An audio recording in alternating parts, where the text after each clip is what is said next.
Guys, welcome back to my channel. I hope कि आप सभी लोग अच्छे होंगे और अपनी प्रेगनेंसी को एंजॉय कर रहे होंगे। आज इस वीडियो में हम जानने वाले हैं कि करवा चौथ का व्रत प्रेगनेंसी में आपको कैसे रखना चाहिए। करवा चौथ का व्रत आपको प्रेगनेंसी में रखना चाहिए या फिर नहीं रखना चाहिए।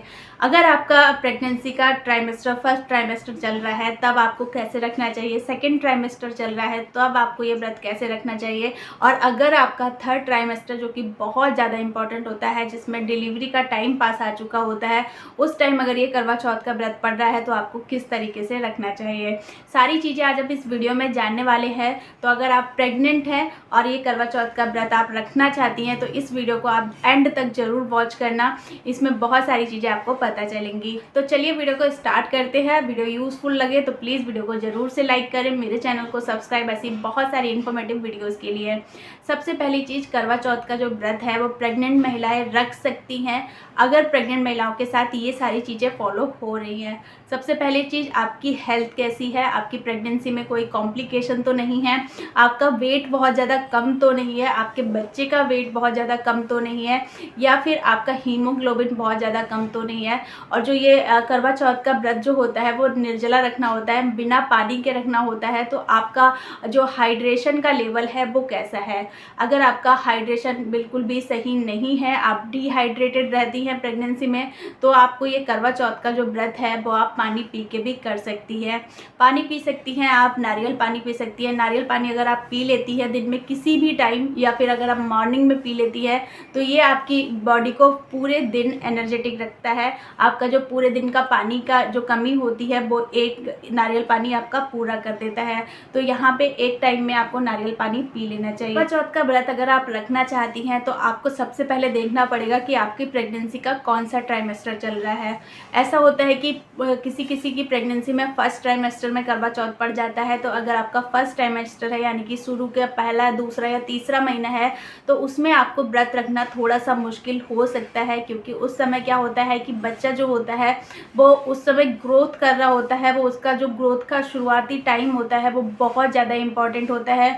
उस टाइम में अगर आप डिहाइड्रेशन होती है, या फिर आप में हीमोग्लोबिन की कमी होती है, या फिर आपको कोई भी प्रॉब्लम होती है, तो उस समय मिसकैरेज के बहुत चांसेस रहते हैं। तो यहाँ पे आपको ध्यान रखना है, क्योंकि फर्स्ट ट्राइमेस्टर में बहुत ज़्यादा जी मिचलाता है, बहुत ज़्यादा उल्टियाँ आती हैं, जिसकी वजह से जो महिलाएं होती हैं वो ईजिली डिहाइड्रेट हो जाती हैं। तो यहाँ पे अगर आपका फर्स्ट ट्राइमेस्टर चल रहा है तो आपको देखना है कि आप यह व्रत रख पाएंगी या नहीं रख पाएंगी, क्योंकि अगर आप बिना पानी के व्रत रहती हैं या फिर बिना खाए पिए व्रत रहती हैं तो यहाँ पे आपको बहुत सारी दिक्कतों का सामना करना पड़ सकता है।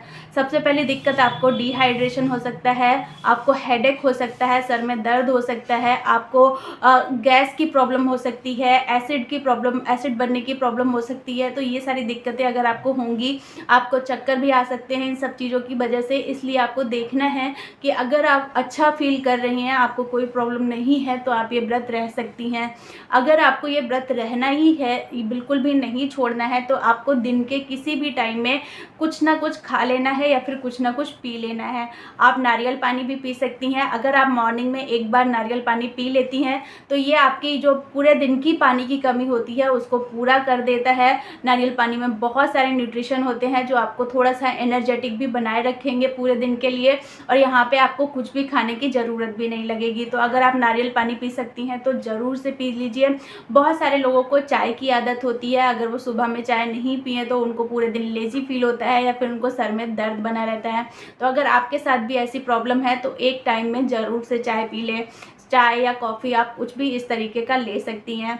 अगर आपको फिर भी बहुत ज़्यादा प्रॉब्लम हो रही है तो आप कुछ ना कुछ फ्रूट्स भी खा सकती हैं। इस तरीके से करके आप एक टाइम कुछ भी खा के या कुछ भी पी के आप अपना व्रत को पूरा कर सकती हैं। देखिए, हमारे हिंदुओं में करवा चौथ को लेके बहुत सारी मान्यताएं होती हैं और इन मान्यताओं को हम तोड़ना नहीं चाहते हैं, लेकिन अगर आप प्रेग्नेंट हैं तो आपके लिए बहुत सारे नियम लागू नहीं होते हैं। आप कुछ भी खा सकती हैं, कुछ भी पी सकती हैं, और उसके बाद अपना व्रत जो है वो कंटिन्यू कर सकती हैं। इसके अलावा बहुत सारी जगहों पे सरगी खाने की मान्यता है। तो अगर आपके यहाँ सरगी खाई जाती है तो सुबह उठ के आप सरगी खा सकती हैं, उसके बाद आप अपने व्रत को कंटिन्यू कर सकती हैं। लेकिन बहुत सारी जगहों पे सरगी खाने की कोई मान्यता नहीं होती है, तो उन महिलाओं महिलाओं को जब वो प्रेग्नेंट है तो ऐसा ज़रूर करना चाहिए। सुबह उठ के आप अगर नारियल पानी पी सकती हैं, आप दूध पी सकती हैं, पानी पी सकती हैं, आप चाय पी सकती हैं। अगर ये सारी चीज़ें आप ले सकती हैं, फ्रेश फ्रूट्स ले सकती हैं, अगर ये सारी चीज़ें ले सकती हैं तो ज़रूर से लीजिए, क्योंकि आपको बिल्कुल ही खाली पेट या फिर बिना पानी के नहीं रहना है प्रेगनेंसी में। आप अगर बिना पानी के या फिर बिना कुछ खाए प्रेगनेंसी में पूरे दिन रहती हैं तो आपको बहुत सारी दिक्कतें हो सकती हैं और आपके होने वाले बच्चे को भी बहुत सारी दिक्कतें हो सकती हैं। देखिए, मान्यता हर जगह है करवा चौथ की, और इससे हमारे पति की आयु पे या फिर इन सारी चीज़ों पे कोई असर नहीं होगा, लेकिन हमारे होने वाले बच्चे पे बहुत सारे साइड इफ़ेक्ट हो सकते हैं इस चीज़ के। तो इसलिए आपको बिल्कुल भी खाली पेट नहीं रहना है या फिर बिल्कुल भी पानी पिए बिना नहीं रहना है। आप दिन में अगर एक बार ले सकती हैं तो एक बार ज़रूर से लीजिए। इन चीज़ों का आपको ज़रूर से ध्यान रखना है। आई होप कि वीडियो आपके लिए यूज़फुल रहा होगा। वीडियो यूज़फुल लगा हो तो प्लीज़ वीडियो को ज़रूर से लाइक करिए, मेरे चैनल को सब्सक्राइब, ऐसी बहुत सारी इन्फॉर्मेटिव वीडियोज़ के लिए। Thank you so much for watching. Thank you.